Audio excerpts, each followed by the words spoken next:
So, if you've been watching YouTube for way too long, like me, then you'll remember way back in the day when all your favorite YouTubers like PewDiePie, Markiplier, and even Jacksepticeye were all making content revolving around the same game series, Amnesia.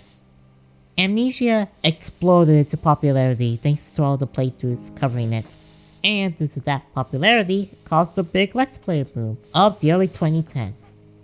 Did you have a computer, webcam, and the ability to scream? Well, congratulations! You're on your way to be YouTube famous. Just please don't do anything stupid that can ruin your career. A few years later, a sequel came out called Amnesia, a Machine for Pigs. It was not made by the original developers, Frictional Games, and instead was made by a developer named The Chinese Room. Developers of The Arrestor, Everyone's Gone to Rapture, and possibly a Paradox Letdown. Upcoming game, Vampire the Masquerade Bloodlines 2. The game was a huge step down from the previous game, with many reviewers citing the lack of gameplay, almost feeling like a walking sim at times, despite the story being praised. 7 years later, Amnesia Rebirth was released and developed by the original developers. While Rebirth was praised for being a return to form, it was also criticized for being light on scares and overall lack of intuitive puzzles. Plus, by the time Rebirth was out, many horror games came out and had already surpassed Amnesia for being the most terrifying game, like PT, Lost in Vivo, and the concept of adulthood. That was until 2023, with the release of the newest Amnesia game, Amnesia the Bunker. Developed by Frictional Games, the makers behind the Amnesia series, and Soma, the Bunker was described as a pivot point by the developers, focusing more on the gameplay than on the story, with game director Frederick Olsen saying that the team wants to focus on replayability, and each playthrough will be unique for each player. The game starts off with a quote: "To survive this war, you need two things. First, a basic set of skills. Second, the good goddamn sense to do what's necessary. I can only teach you the first, the second is up to you." Roman Delpy, General de Brigade, 4th Army of the Third Republic. We are then put into the perspective of a man before diving into a trench. Here we play as French soldier in World War II named Henry, or Henry, currently running through the trenches to get to safety from the Germans, with the help of a friend, Lambert. The trenches is basically a tutorial, teaching the basics such as movement and leaning, while also teaching new mechanics that are added to the game, like crafting and shooting. We're also shown different ways to break down doors, whether it's throwing down a brick at it, or using an explosive, like an exploding barrel or a grenade. For shooting, you are given a revolver, which is only one of 2 guns in this game, and are also shown that ammo is going to be really scarce in this game, with ammo boxes only giving you 1 bullet. Unlike most games, you will load manually by loading and loading up 1 bullet into the chamber. While it may not look bad now, during tense moments later on in the game, it can be caused with some butt-clenching difficulty. You're introduced to crafting in the most calm and easily digestible setting. A full-on shootout with some Germans, where you are hit with a random bullet before your friend Lambert swoops in to come save you. And before you ask, yes, I did try to do this without taking damage. Sadly, no matter what you do, you're gonna get hit. Sorry people who try hard FPS games. This is going to be in the Epic Moment compilations. Once hit, you're shown how to check up on your health, or just look at your fingers to see how much blood you have on them. Truly, a breakthrough in the medical field. For crafting, you're given 2 cloths to combine into a health pack. Just like reloading, healing is done manually, and can also be pretty tense later on. Continuing on through the trenches, the tutorial ends with Henry being trapped through mustard gas being thrown towards his position, and it's only in the nick of time that Lambert comes to rescue you, thus ending the sequence. The next scene is extremely blurry. Seriously, it's like having 90/40 vision. While we can't really see much, we can hear both Henry and Lambert playing some type of game. Remember this flare, as I'll be quizzing on this in a bit. We then cut to Henry in No Man's Land, going to some type of pit, seeing what appears to be a dying Lambert in the pit. Maybe he slipped on banana or something, I don't know. Rescuing Lambert, we get the last line that Henry speaks in the entire game, not counting his voiceovers for the notes. Once Henry and Lambert are out of the pit, they are immediately shot by German forces, only to get blown up point blank by an explosion. Henry then wakes up in the medical ward of a bunker. Picking up a nearby note, the medical report states that Henry has amnesia. Wait, that's the name of the series! There is a second note next to the first voiced by Henry. It states that Henry is guilty of something, which we will hear more about later on. It is unknown what happened to Lambert, but what's now concerning is the whereabouts of the soldiers in the bunker. Heading through the med ward, you can pick up a flashlight that you have to crank to use with the tip telling you not to make too much noise. That's not ominous at all. Fun fact about the flashlight though, it is based on a German dynamo flashlight called the Magda Lampe. Continuing onwards, the player stumbles across what looks like a high school cafeteria right after the first fight. Besides, the blood trail leading to the kitchen. Following the blood trail will lead to a wounded soldier leaning against a crate. The soldier tells the player that there is a monster stalking around the bunker, and that the only way out is through the tunnels. Unfortunately, the tunnels were blown up by the officers in an act of cowardice, chopping everyone and, consequently, you. Finish me off, please. I want to die at the hands of a brother soldier, not that monster. As the player goes to get the gun, we soon find out that the creature eavesdropped on the conversation, and, in a desperate act to stay on top of the leaderboard, kills the soldier. This here is the monster that we'll face throughout the game. Officially, the monster is called the Beast, but I refuse to call it that. Instead, I decide to call it Remy, named after the greatest chef I ever know. Remy is just like the alien from Alien Isolation. It will stalk you all throughout the game, and relies on sound to seek out its prey, aka you. Remy usually hides in these holes that are scattered around the bunker.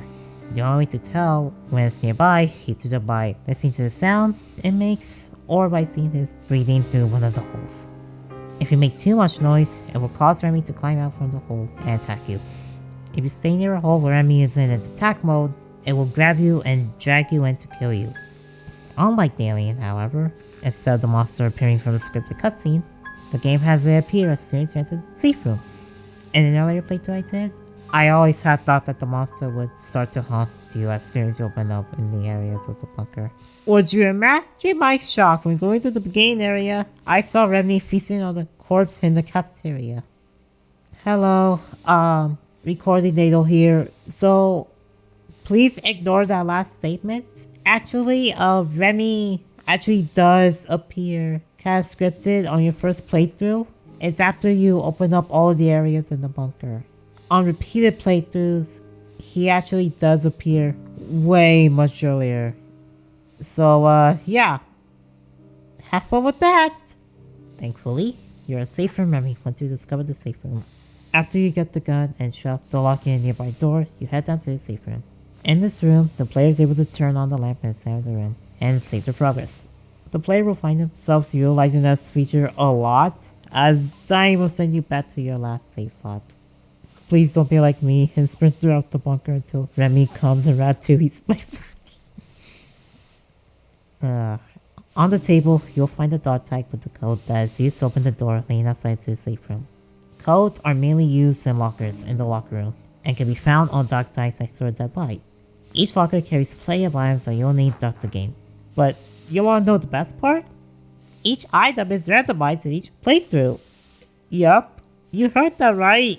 In each playthrough, you'll either get a run with plenty of ammo and resources at your disposal, or be blessed with nothing, except the feeling of despair. There are many different items that can be useful depending on what situation you are in. There are grenades that are used for clearing out rats and breaking open doors, gas grenades that can clear out rats that commit war crimes, and flares that can clear out rats. And okay, look, you're gonna be dealing with rats a lot this game, especially when you get to maintenance. But let me tell you something. Remy's family do not mess around, man. They will eat your ass. You will find some other key features in the safe room that you want to keep in mind from the playthrough.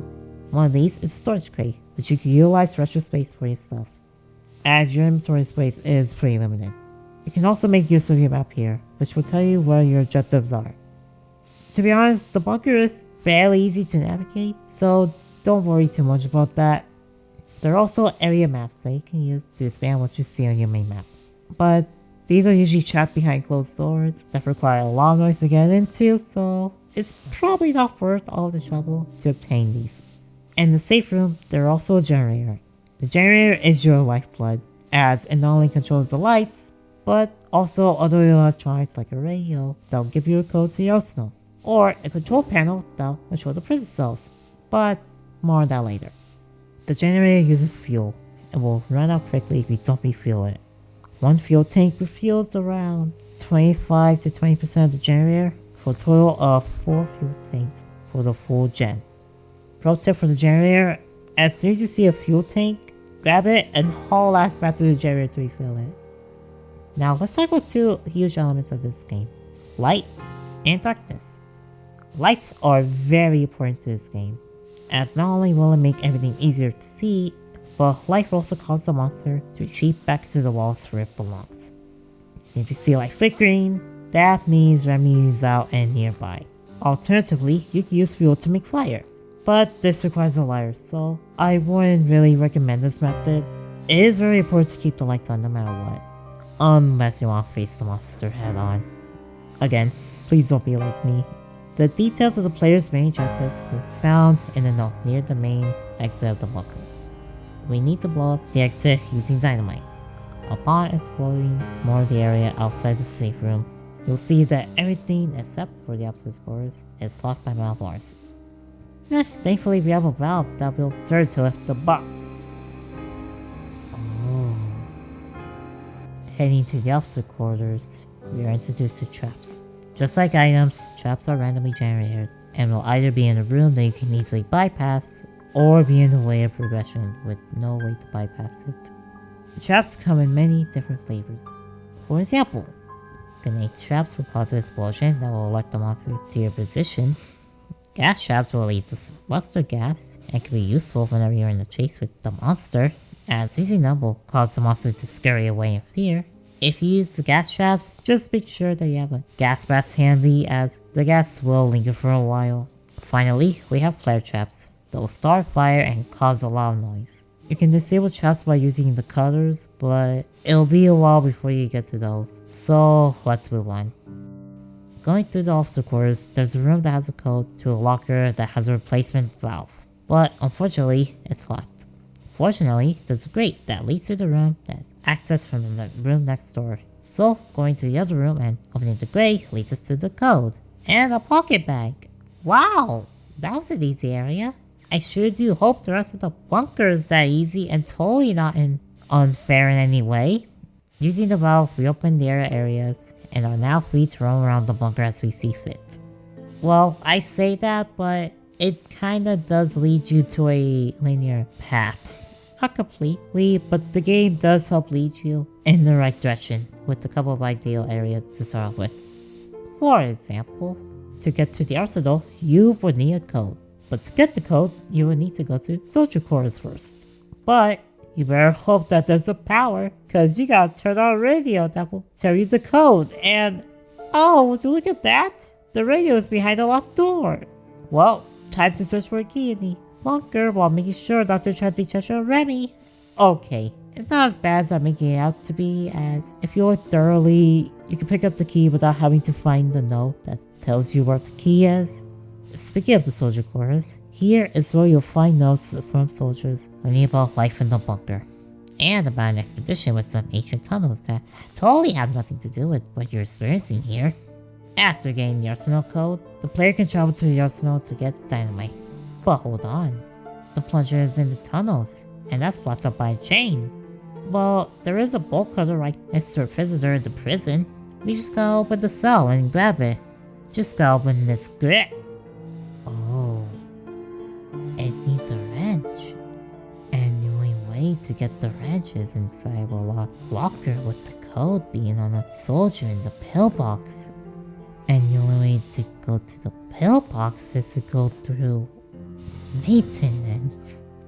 I will be real with you, Chief. I do not like maintenance. Not only is it filled with rats, but the rats will block your path, leaving you to either use resources to clear them out, or to just power through and hope to God that you have enough health packs to heal yourself with. And remember that all items are randomized per playthrough, so you could have enough flares and grenades to disperse the rats safely, or have nothing at all. Suffering through the rats will take you to the pillbox. But unfortunately, the door is locked. Fortunately, there's a chapel that has the key, so hopefully things will start looking up. Oh, come on! This is the lair of the beast. Looking at the altar, it's almost like a shrine to a god.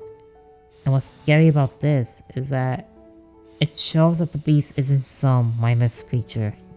It has some form of intelligence, and what's more scary than an intelligent killing machine, the player can pick up the key from the confessional. But before they leave, there's a note written by Lambert. Heading out to the chapel, we can finally enter the pillbox. In the pillbox, we can get the code for the wrench and take a look outside.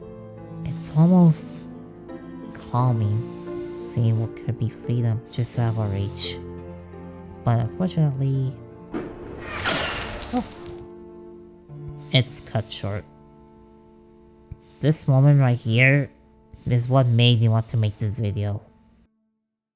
The fact that the outside is no safer than the inside of the bunker is terrifying on its own, as no matter what, Hanmi is still in danger. But instead of a monster picking them apart, he has to deal with another human being, white and dead. We are constantly reminded of this danger from time to time, as we will hear nearby explosions that will rock the bunker, as if it's the universe reminding Hanmi that he's still in a war. After getting the wrench, we can finally go back to the prison and open up the grate that lets us into the control room. Pressing the button opens up the cell where the prisoner is will cause him to scream, attracting the monster to him. You can actually save the prisoner by rushing through the cutters and closing the cell before the monster kills him, giving you an achievement. You can also shoot the prisoner to quiet him up before opening the cells. Now that we have what we need, we can go back to the arsenal and either use the code or go into the tunnels. Let's use the code to get our bundle of dynamite first. The arsenal is basically a maze, with multiple packs and dead ends to boot. Navigating through the maze, we get the bundle of sticks, now with the challenge of navigating our way back out. Fun fact! Did you know that Remy can open doors? How I found this out about this? Well, let's just say I learned the hard way. Also, as a pro tip, this is the only area where items are constant, as there are a lot of fuel canisters in this area, so make sure you grab as much as you can to refuel the generator. Please. For me. With the bolt cutters, we can now enter the tunnels that are filled with water that thankfully we can drink. Heading deeper into the tunnels, we get a save point and a note detailing a soldier going insane to a point he purposefully takes out his eyes. Hopefully we'll meet this, so I'm not gonna finish that joke. You already know we meet the soldier in the tunnels. The soldier's name is Toussaint Beaufoy. I think that's his name. Please do not quote me on that. Throughout the bunker, we find notes detailing his descent to madness. During the excavation of the tunnels, Beaufoy and another soldier heard noises coming from within. Beaufoy was only one to investigate the noise, but when he came back, he was traumatized by what he saw. He began to have dreams of creatures engaging in YouTube demonetization of territory, which then led to him going mad and moving out his eyes. With Beaufoy going blind, he can only hear, so it's best to use noise to distract him to get the plunger. I mean, you can do that if you're a coward. Real gamers prefer the chat option of shooting the crap out of Beaufoy, which not only nets you an achievement, but also a shotgun that can stun the monster with one shot. If we stay in the tunnels, we can actually see silhouettes of the monsters of previous games, implying that's what we hopefully saw in the tunnels. We can also move a box through a secret passage that leads us to the pit from the beginning of the game. A stuffed rabbit with the code to Lambert's locker. Opening the locker, we can get ammo for the shotgun, and a note written by Lambert. 12th July 1916. Up again. In the chapel. Trying to pray, but my mind is too alive with thoughts of the crater. The rabbit. And that water. Its taste. And yet I don't feel tired. Instead I feel this itch. This sense that there are things I must do. Purpose. A bloody purpose higher than any of man's petty wars. 13th July 1916. Morning. Everyone's talking about hearing scratching at the walls. Tremblay even claims to have heard howls echoing through the barracks. I feel strange myself. Can barely find the words to write. My hands feel so odd. Gnarled. Bulbous. Like they don't belong to me. I hesitate to write this, but a thought keeps echoing in my head. A thought I must not act on. A bloody thought so seductive. It calls. It calls. It calls. 15th July 1916. Madness in the barracks this morning. Renard's dead. They say murder but will not show us the body. A dream rises in my mind. Countless cruel eyes upon me. Must check on Henri. Wish he would wake. Could use a friend. My prayers remain unanswered.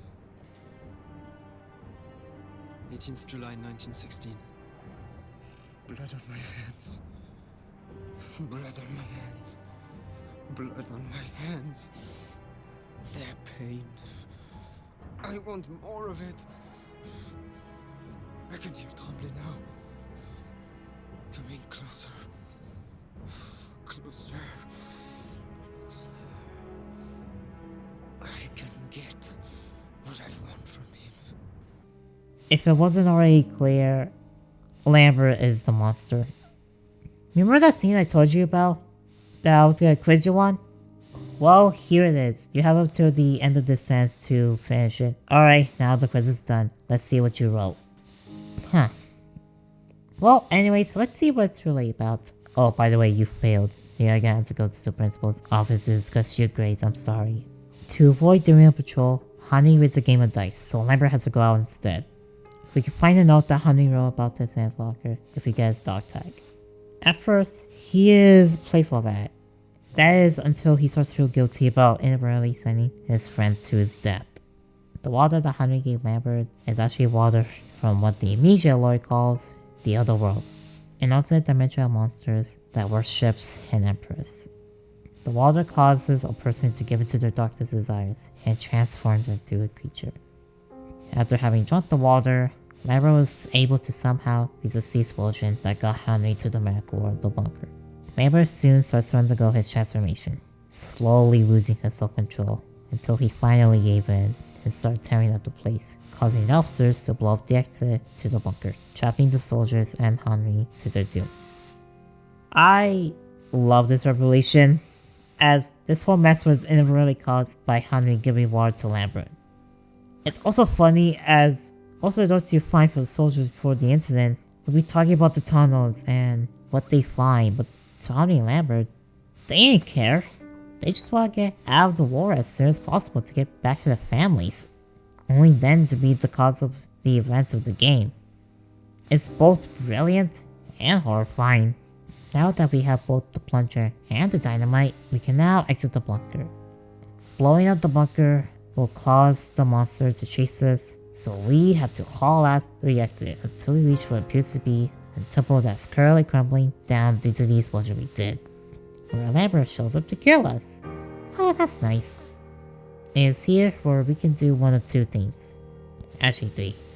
We can either run from Lambert, or try to kill him. To kill Lambert, he needs to be on the one beam that can break by either using a grenade or hopefully from a falling rock. If you picked up the toy wrapper earlier in the game, you can now use it as a distraction for Lambert. Early in the game, Ono described this bunny as being a gift for Lambert's son, so upon seeing it, he will have a moment of humanity. You can also escape to the temple by just running past him, and hopefully he doesn't grab your ass while you escape. The third thing is to jump off a beam and fall down, in which you get an MCU style cameo from the shadow of the first game. Once escaping, depending on what you do, Lambert will either follow you outside, only to then run away, probably to set in the motion of Ratatouille. But if you did kill him, he won't appear. Either way, whistles can be heard as approaching German soldiers come to your location, before the screen cutting to black and thus finishing the game. Ooh. Well, that was fun. This game is my most favorite horror game in recent years. The claustrophobia makes the game so much more stress-inducing, and with the added randomness of lines and codes, it makes it so much enthralling.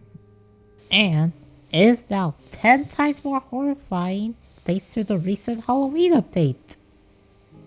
I say recent, but this video is like months late. But just ignore it. I'll just pretend that it's still Halloween.